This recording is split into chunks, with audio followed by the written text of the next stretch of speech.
Good morning. So I am live. I'm here in my studio. So the first session that we've got to do is this one where we're going to be talking about USB audio. Now, USB audio, this question actually came, it was kind of two separate comments that came in. I didn't actually make a note of the comments, and I probably should have done. So there's a few things that we've got today that have come in from a few things that have come in from YouTube comments, and I didn't make a note of exactly who asked the question and what the question was, but USB audio was asked by two separate people. One of them was saying, how do I connect a laptop to a computer via USB? So we'll look at that. The other question was, how do I use USB audio from a mixing desk to do my live stream? So what I thought we'd do is kind of combine those two questions together, and we will deal with both of those two things together. So the first question, how do we connect a computer to a mixing desk for just generally getting audio in and out of a computer is actually a really good question. For some people it might seem really simple and really obvious, but there's one thing that quite often I find trips people up, and that is setting the mode that you need to use your computer. To use your mixing desk. So most mixing desks, let me find my little prop here. Most mixing desks will have a USB Type B connector on, and let me just spin my little camera around over here, and I'll see if I can show you a shot of this. Here we go. So this here, if you can see this is a USB Type B connector, and it's the little sort of squarish one, looks a little bit like a house almost, kind of slightly strange shape, but there you go, that's the USB Type B connector. If I put it alongside the other one, this is the USB Type A that you might consider to be a more sort of normal USB shape. So there the two are there. Sometimes people might call this a printer cable. They're quite often used for connecting up a printer to a computer. And this type of connector you will often find on the back of a digital mixing desk, and it's what enables you to bring audio in and out of a computer. Out of a mixing desk. But most mixing desks actually have both types of connectors on them. You will have a USB-B and a USB-A.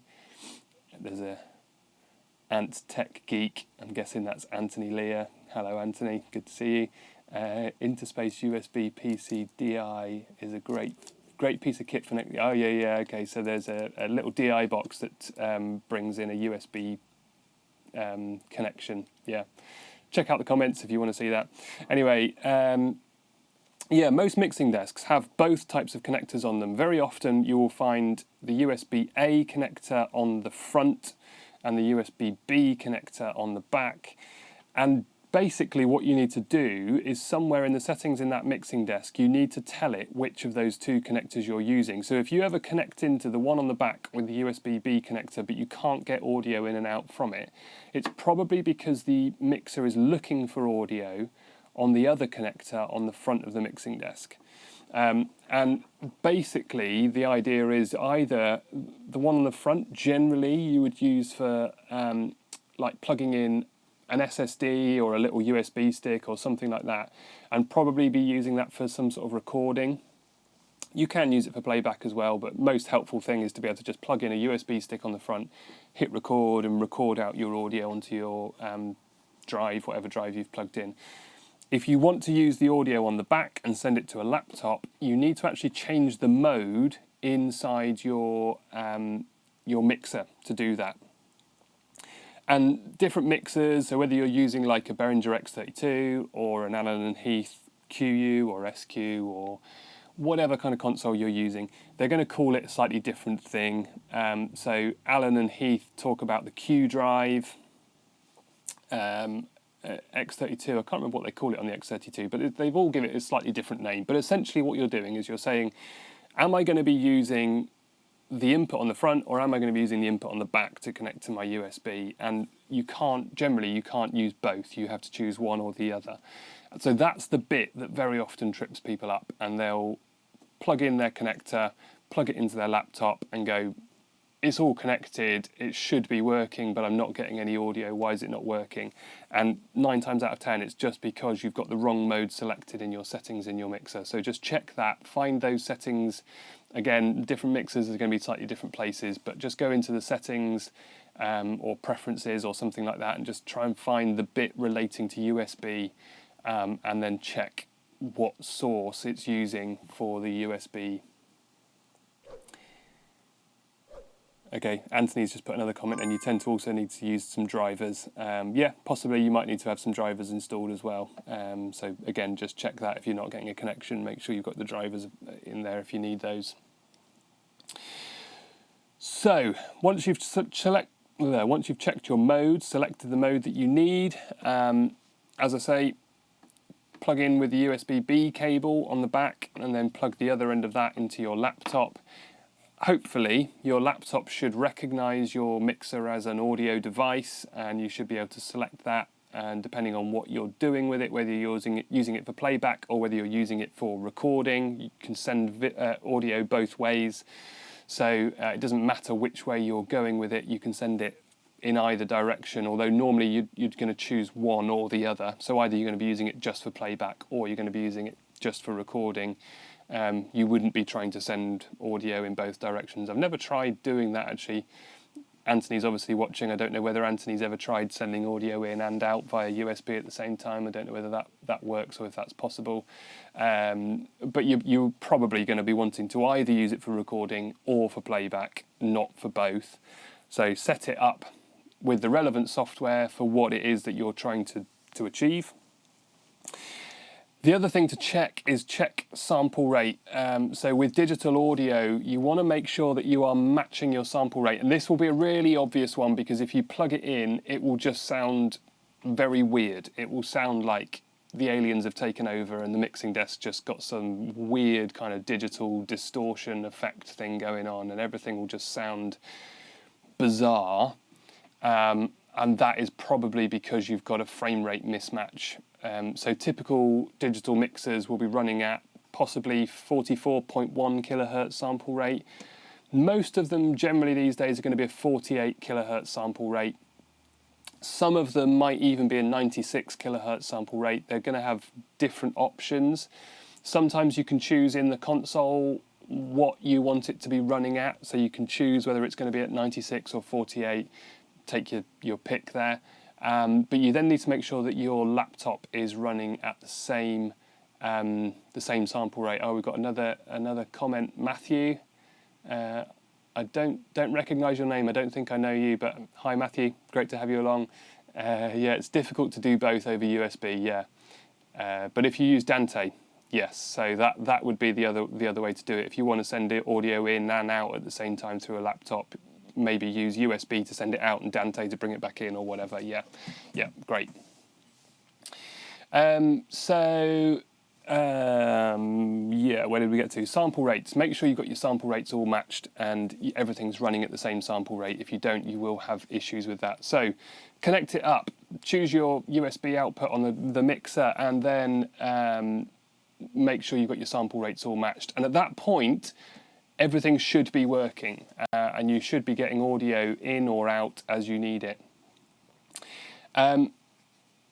Why would you want to use USB over, say, a headphones jack? For years, people have connected. Alex, great. Hi, nice to see you. No, you're not too late to the party. Welcome along. Thanks for joining. Another comment just coming in. Thanks, guys. It's great to see these comments coming in, actually. It's nice to see people.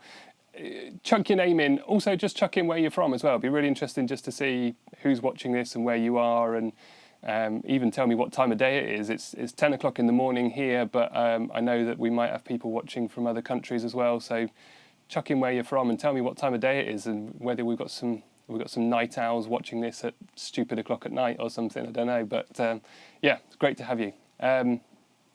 Anyway, back to audio. Why would we choose to use a digital connection? And this applies actually, we had the comment about Dante audio. This would apply to Dante as well as USB, any kind of digital connection. Why would we do that over a headphones 3.5mm jack? So quite often churches will be using 3.5mm jack.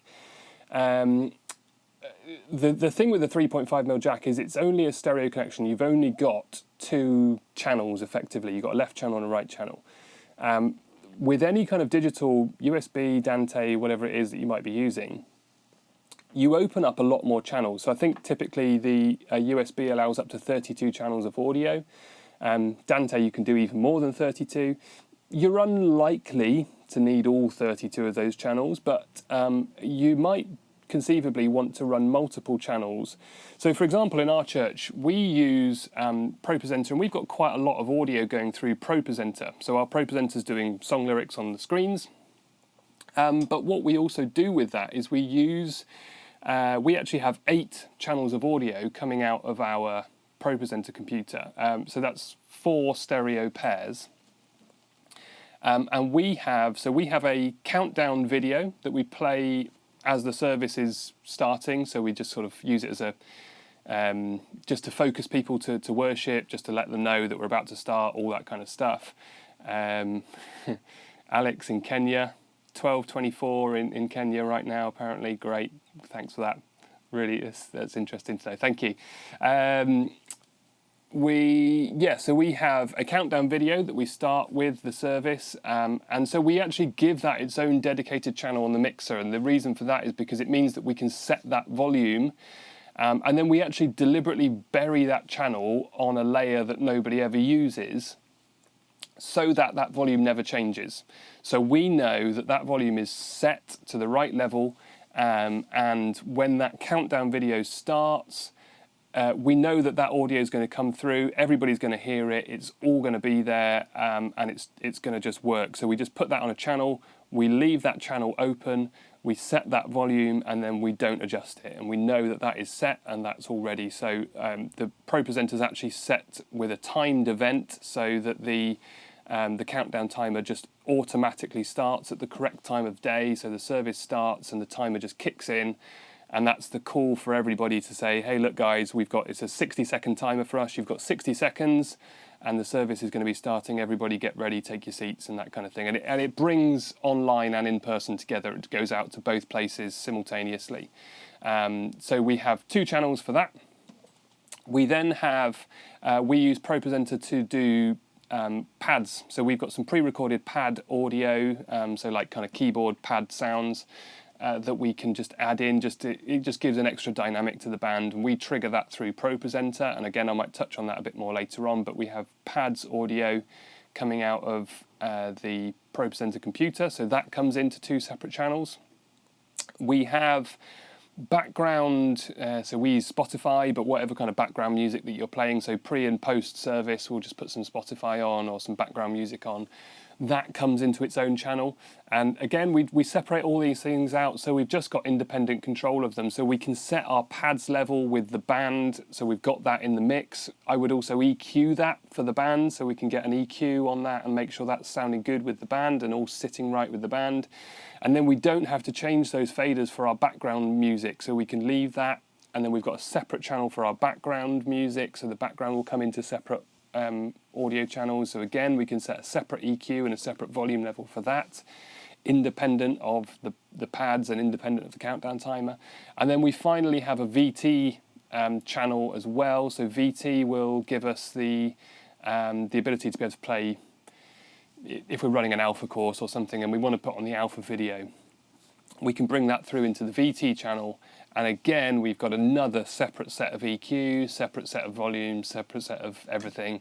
So nothing interferes with anything else that we've got going on. So you have the ability to open up a lot more audio channels with a single cable out of your computer that gives you the ability to be able to bring all those things separately into your mixing desk. So that's why you might want to consider some kind of digital connection out of your laptop.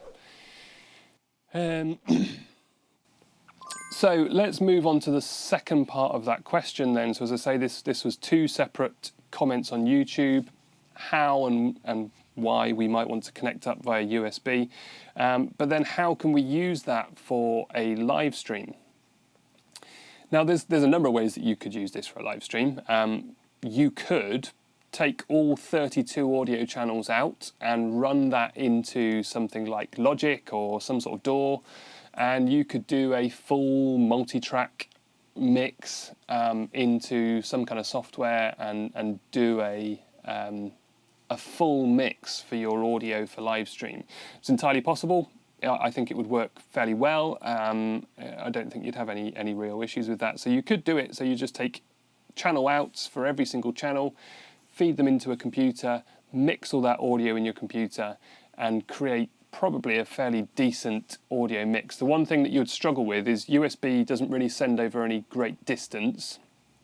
So if you were using USB, you would have to have your live streaming laptop right next to your sound desk, and the trouble with that is that you will always struggle monitoring that audio because you're going to be in the room with the sound desk with a big PA system kind of drowning out what you're hearing in your in-ears. So you're going to struggle to monitor that well.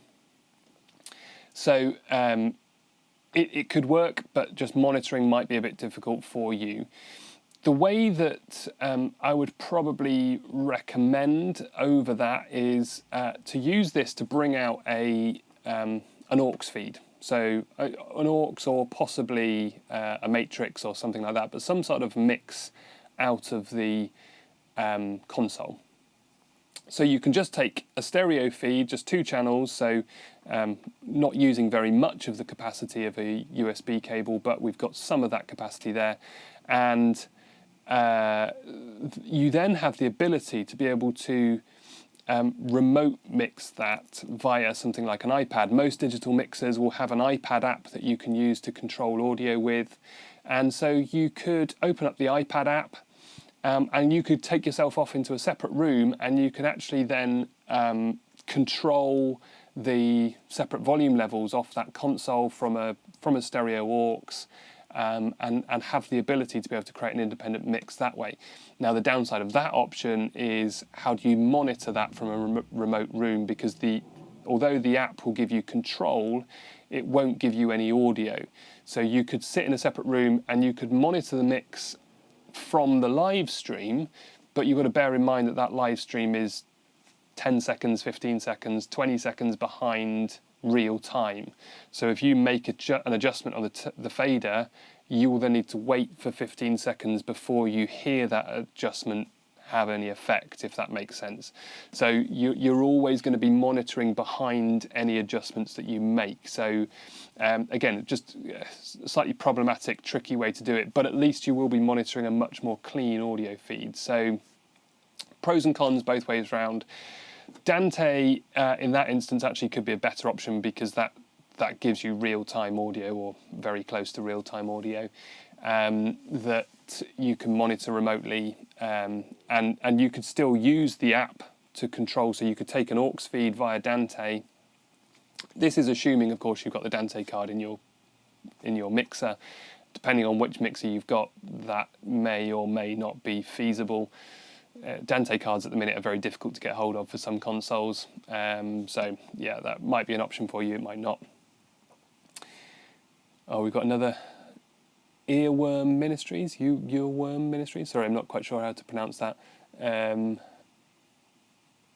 USB for the mixer failed us, so we opted for an aux connection into a budget audio interface and then into our laptop running over this. Yeah, so that would be essentially the same thing. You're just obviously making a connection. You're not connecting directly to the laptop. You connect, to the mixer. You're connecting via the interface. So yes, very much the same sort of thing. Be interesting to know why USB failed you. It's normally fairly robust. I don't have a lot of problems with it, so it'd be interesting to know what the issue was that you had there. But yeah, great. Yeah, another way to do it, works well.